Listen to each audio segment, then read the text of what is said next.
여러분 안녕하십니까? 고속도로 버스 전용차로 들어가면 안 되죠. 갓길도 들어가면 안 되고요. 물론 사고 났거나 고장 났을 때는 갓길로 가야 되지만 그렇지 않을 때는 갓길 통행은 범칙금, 승용차 6만 원, 승합차 7만 원, 그리고 벌점 30점 부과됩니다. 불박차 정상적으로 잘 가고 있었는데요. 갓길에서 어떤 차가 치고 들어왔어요. 그런데 사고 난 다음에 치고 들어온 그 차 운전자가 오히려 불박차 운전자한테 뭐라고 막 그래요. 그러고서는 그 다음에 황당한 일이 벌어지는데요. 영상 보시겠습니다. 자, 가고 있는데 옆에서 네, 저 차가 어디서 들어온 차일까요? 후방 영상 보시죠.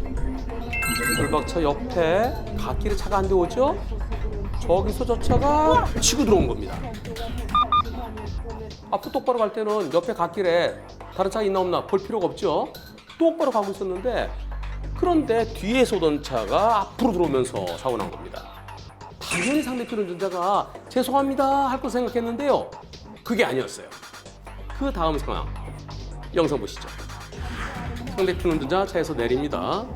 내려서 어디 부딪혔나 잘 보더니 자기 차 사이드미러를 만져보더니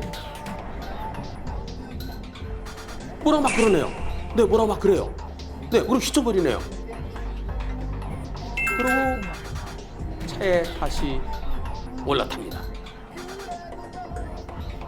불박차 운전자는 상대편 운전자가 미안한 소리 안 하고 오히려 막 뭐라고 그래요? 막 휘청거리고 저 아저씨 술 마셨나? 여자인 내가 내렸다가 괜히 내 봉대 나가면 어떡하지? 그게 차에서 보험사에다가 사고 신고하고 있었어요. 그러고 보니까 차가 가네? 대박. 오, 대박. 보험사에 신고하는 동안에 상대편 운전자가 그냥 가버렸어요. 미안한 소리도 하지 않고요. 그래서 경찰에 뺑소니 신고했습니다.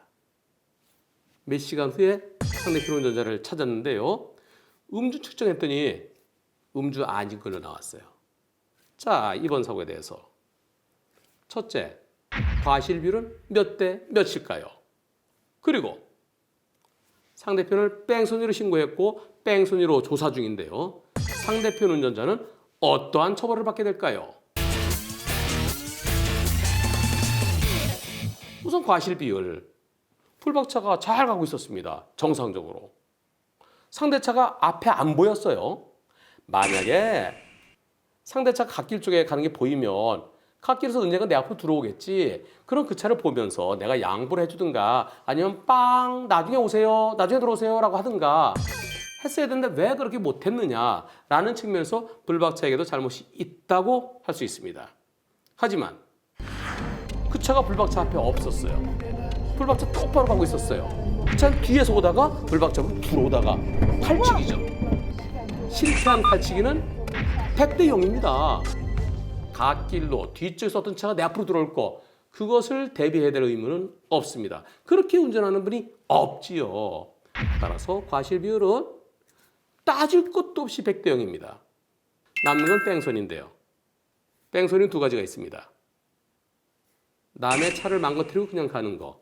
배물 뺑소니라고 그러죠. 배물 사고를 일으키고 사람 다치지 않고 뺑소니 친 경우. 도로교통법에서 사고 후 미조치. 사고를 일으켰으면 그 사고에 대해서 필요한 조치를 해야 됩니다. 어디 다친 데가 있나요? 차는 어떻게 망가졌나요? 그럼 내가 나중에 보험 처리해 드릴게요. 그리고 차를 갖다 뺍시다. 이와 같이 그리고 경우에 따라서 경찰에 신고도 하고 그런 조치를 해야 되는데 그런 조치 없이 그냥 갔을 때 사고 후 미조치에 대해서 5년 이하의 징역형 또는 1,500만 원 이하의 벌금형에 처해질 수 있습니다. 그런데 그보다 훨씬 더 무서운 게 있습니다. 특가법상의 뺑소니, 특정범죄 가중처벌 등에 관한 법률에 교통사고를 일으켜서 사람을 다치게 하거나 죽게 하고 그냥 가버리면 무척 무거운 처벌이 따릅니다. 사망 뺑소니는 5년 이상 또는 무기징역에 처할 수 있고요. 사람을 다치게 하고 뺑소니 쳤을 때는 1년 이상의 징역형 또는 벌금 500만 원에서 3천만 원까지 처해집니다. 이번 사고 피해자가 아프대요. 병원에 가서 진단받았습니다. 목, 허리, 가슴 이런 데가 결리고 아파요. 그래서 병원에 치료를 받아요. 진단서까지 나왔습니다. 특가법상의 뺑소니가 될 수도 있습니다. 물론 진단서가 있다고 해서 무조건 되고 특가법상의 뺑소니가 되는 것은 아닙니다. 이번 사건 경찰, 검찰에서 많은 고민을 할 거예요. 쾅 부딪힌 게 아니라 지나가면서 사이드미러를 쭉 긁고 간 거예요. 그 정도로 사람이 다칠까? 근데 피해자는 다쳤어요. 아파요. 피해자는 쿵 부딪혔다 순간적으로 뭐야 하면서 브레이크를 콱 잡으면서 몸이 경직되면 그때는 괜찮지만 그 다음날 아플 수 있는 거예요. 그런데요. 뺑소니 관련된 대법원 판결을 쭉 살펴보면 어떤 경우는 사고가 크지 않았으니까 사람이 다쳤으리라고 생각을 못하고 그냥 갔다. 그래서 이건 뺑소니가 아니라는 판결도 있고요. 그러나 또 다른 대법원 판결은 사고를 냈으면 차에서 내려서 상대편 운전자의 상태를 살펴보고 괜찮습니까? 혹시 내일이라도 문제가 있으면 연락 주십시오. 제가 보험 처리해드리겠습니다. 나의 정확한 연락처를 알려주고 그리고 상대편의 허락을 받고 떠나야지 그냥 가는 것은 그건 뺑소니다 라는 대법원 판결도 있어요. 이번 사건 어느 쪽 대법원 판결을 따를지 모릅니다. 이번 사고 풀박차 계속 앞에 있었기 때문에 과실비율은 당연히 100대 0이죠. 남는 것은 특가법상의 뺑소니가 될 것이냐 아니냐. 그 문제인데요. 별거 아니니까 괜찮겠지 라는 이유로 갔다가는 경미한 사고라도 뺑소니로 무겁게 처벌받을 수 있고요. 면허 취소 4년 될 수 있습니다.